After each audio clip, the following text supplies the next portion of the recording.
Hello po, Scorpio. Welcome po sa inyong reading. So this is for your August the 16th to August the 18th reading. Para po sa mga bago, don't forget to click the subscribe button, smash the like button, comment below kung kayo po ay nakaka-resonate, and hit the notification bell. Kung gusto niyo po sumali sa ating live sessions, dun po yan sa kabilang channel, that is Wabaylan TV. Now, yan po ang ating unang channel catered for our international audience. Kung hindi nyo po maabutan yung live sessions, pwede naman po kayo magtanong dito sa comment section as long as the question po is answerable by yes or no. So, Scorpio, ayan. I want you to know that this is a general reading. You may resonate with the entire reading or you may resonate with some bits and pieces of the reading. Take what's only yours. Simulan na natin. Si Scorpio, ang nakikita ko dito, parang nakikita mo na yung konting pag-asa, no? Kasi the situation is fluctuating, no? Parang oong hindi, parang uusad, hihinto, bubukas, sasara, dadaan ang reyna, no? Now, what I'm trying to say here is may fluctuations of energy, no? Parang this happens usually kapag crashes. I'm not limiting it, no? Pero usually, kaya nga sabi, usually this is happening to those who have crushes, no labels, or situationship, no? Ngayon parang nakikita mo, medyo nabigyan ako ng konting hope, ng pag-asa.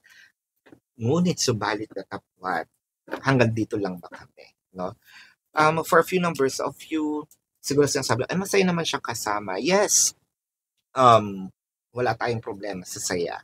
Pero, nandito na yung parang meron tayong gusto pang ma-experience, no?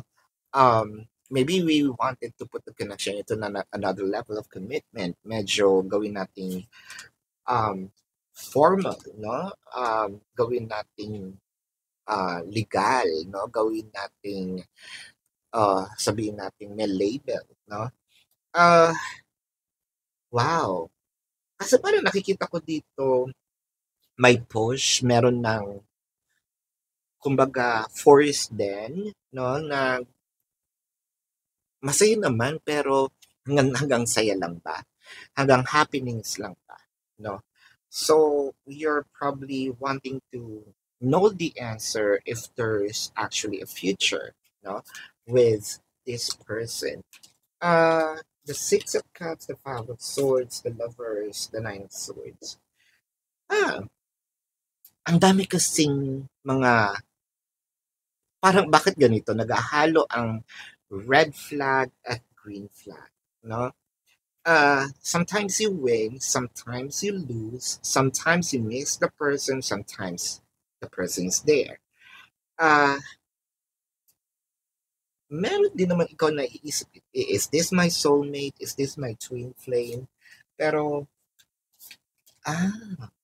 so I think that what you are stressing about is how they truly feel about you. So, tingin ko medyo napapraning tayo, nakakaisip. For a few numbers of you, medyo affected itong mental health natin dahil hindi tayo nakakatulog ng maayos, kakaisip sa tao. Or kakaisip kung ano ba yung totoong nararamdaman nila sa atin. No?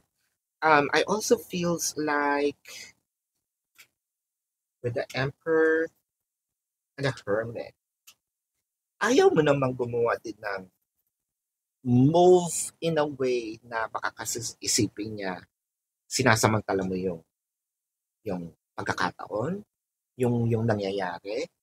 And it could also be there's a bit of a pride here, no? Bakit ko gagawin? Kung babae ako, no? At kung gagawin, babae ako. Ayoko mag-first move. Ayoko yung baka isipin naman niya is ano tayo, no? Pakawala tayo. So, ayoko naman magkaroon ng bad image, no? So, you're also protecting the image. For a few numbers of you, wow, I feel like hindi talaga siya umuusad. Meron ditong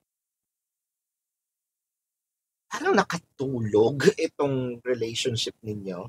Parang parang hindi siya talaga, kumbaga may bara, no? Kumbaga sa funnel or sa tubo, barado, hindi maka-flow ng maayos yung energy. And a Nine of Pentacles. So kasi parang yung saya ba na ito, ganun, siguro this is what you are thinking. Yun, ganun ba siyang uri ng tao? Talagang joyful, or sabihin natin generous, no? Sa lahat ng bagay.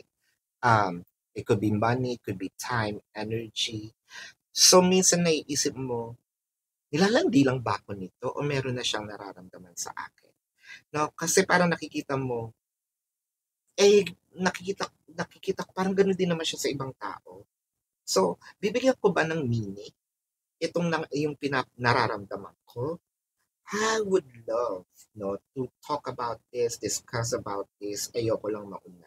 So, nag-aantay tayo ng isang, um, sabihin nating pag-amin.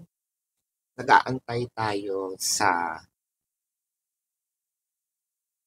pagsasabi, no? Kung ano ba yung totoong nararamdaman ni person. Ah, pero meron na talaga ditong curiosity, no? Gusto kong malaman ano ba ang totoo sa ating dalawa. Gusto kong malaman kung ikaw ba at ako ay official na, no? Or baka nagdedelulo lang ako, no? So tingnan natin. You are the light at the end of my tunnel and I think about you all the time. What did I say? So I think that this is new Scorpio na parang inspired tayo and stressed at the same time. Pero at least meron tayong reason, no? Kaya tayo bumaba. Ay, baka naman kape ito, no? Itong pinaglihi pala sa kape. Tingnan natin ang zodiac sign na iyong natuwa naman. That's actually a dad show. So, medyo corny. Ako lang yata natawa. Well, anyway, let's check the zodiac sign of your person. This could be their sun sign or placement in their chart. Now, I'm seeing Taurus, Pisces, Gemini, Sagittarius, Virgo, Aries. Did I just say Taurus? Yeah. Leo,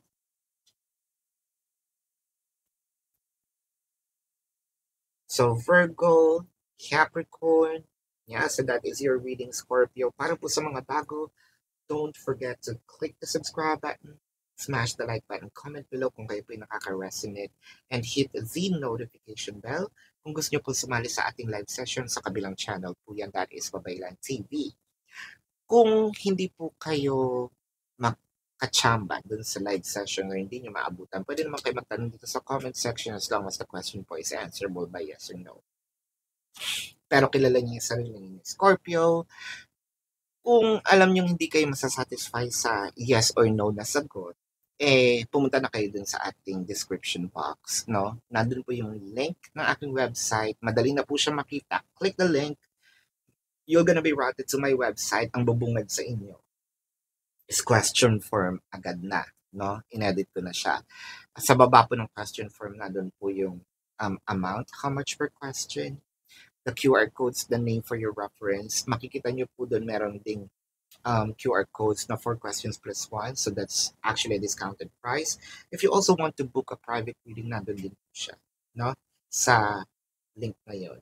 Tuloy po ang ating manahan, no? So makikita nyo sa description box yung link ng mga fake accounts na pwede nyo i-report. Pag na-report nyo po yun, take a screenshot, send it to the designated email, at pag nagapi po natin yan, pwede na bubunot po tayo ng winner for free reading. No? Scorpio, kung hinahanap niyo yung mga readings about exes, o yung mga, if you still care about your ex, nandun po siya sa Facebook na, no? That is Babaylan TV, yan po yung Facebook. Or makikita nyo po yan dun sa ating link, no? Meron po dong mga icons na i-click nyo na lang, ma-route na kayo doon sa ating uh, app or web accounts. Ayan. Scorpio, this is your reading, love and light. Namaste. See you po sa susunod na video. Goodbye.